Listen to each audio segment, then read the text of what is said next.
Mane gyvenime domina ateities dalykai, tai yra mane domina, kaip gyvensime ateityje, dėl to mano yra akiratyje, tarkim, ir žalieji klausimai, aplinkosaugos klausimai ir panašus dalykai. Ir jaunimas yra vienas iš jų. Todėl, kad ateities gyvenimo sąlygas kurs būtent jaunimas. O sportas jaunimui tai yra ir fizinės sveikatos pagrindai, ir kolektyvo, sakykime, bendradarbiavimo įgūdžiai ir panašus dalykai, ypač tokiam komandiniam sporte kaip krepšinis.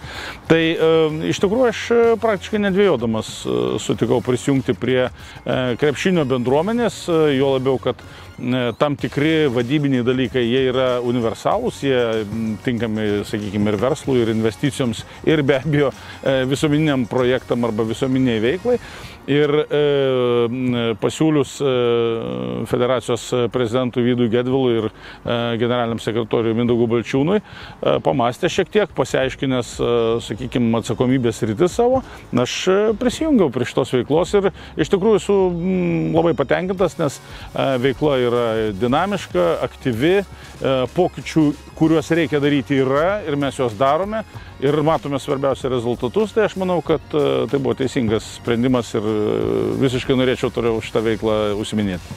Savarankiškumas visada yra gerai, ypač jeigu organizacija turi aišku suvokimą, kur jinai nori eiti ir ką jinai nori pasiekti.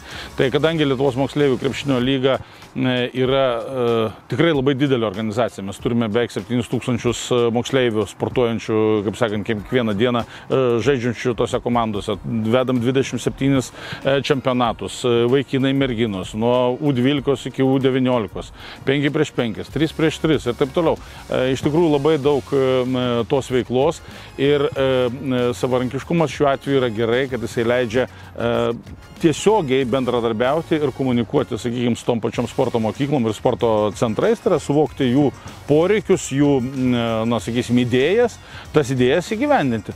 Tai vat, o iš kitos pusės džiugu yra tai, kad federacija iš tikrųjų mus remia ne tik finansiškai, bet federacijų visą laiką tu rasi ir patarimą, ir gero sprendimo, kažkokius tai, sakysim, apmąstymus ir apsvarstymus, nes tokių sprendimų, kurie lietė jau ir federacija, pavyzdžiui, ten santykiai su teisėjais, reiškia teisėjų darbo užmokesčio klausimai ir, tarkim, grafikų klausimai, naujų formatų įvedimas ir panašiai. Be abejo, tai irgi turi vykti su federacijos žinia ir mes visada tą pasitarimą tinkamą paieškos procesą gero sprendimo arba geriausio sprendimo mes visą laiką turėjom.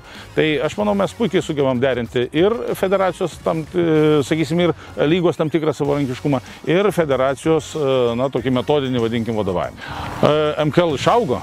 Tai mes, kaip sakiau, reiškia, keliais čempionatais paaugome. Pas mus atsirado naujos, reiškia, amžiaus grupės. Pavyzdžiui, verta tikrai paminėti U13 mergaičių grupę, kur iš tikrųjų iš pradžių gavom ir tam tikros kritikos, kad, reiškia, matyti, jūs čia nieko nesurinksit, nieko nesigaus, o pasirodo gavosi labai gerai.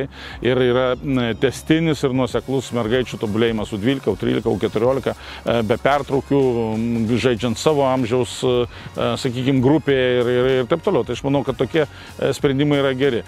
Puikiai pavyko inkorporuoti į mūsų veiklą 3x3 čempionatus. Reiškia, sugebėjom nustatyti tikrai geras sąlygas, mums tinkamas priimtinas sąlygas su tais miestais, kurie priėmė 3x3 etapus, nes reikia suprasti, kad tie rajonų centrai, kur vyko tos šventės, tai jiem čia iš tikrųjų yra didžiulis įvykis. Ir kai susirenka, na, šimtai žmonių stebėti šitų varžybų, jaučiasi tai ir šventinė dvasia ir panašus dalykai.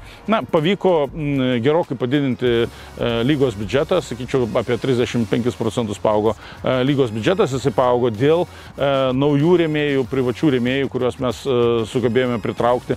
Tai leido savo ruožtų spręsti tas problemas, kurias mes, sakykime, turėjom, pavyzdžiui, su teisėjo darbo užmokesčio kėlimu ir pačių renginių kokybės, sakykime, pagerinimu. Aš manau, visi, kurie seka Lietuvos moksleivių krepšinio lygos veiklą, žino, tarkim, Žvaigždžių dienas, kokia jinai tapo šiais metais, reiškia, didžiojoje arenoje Vilniuje su pilna programa, su lygiai tokia pačia veikla, kaip, tarkim, nežinau, suaugusių lygų Žvaigždžių dienos ir panašiai.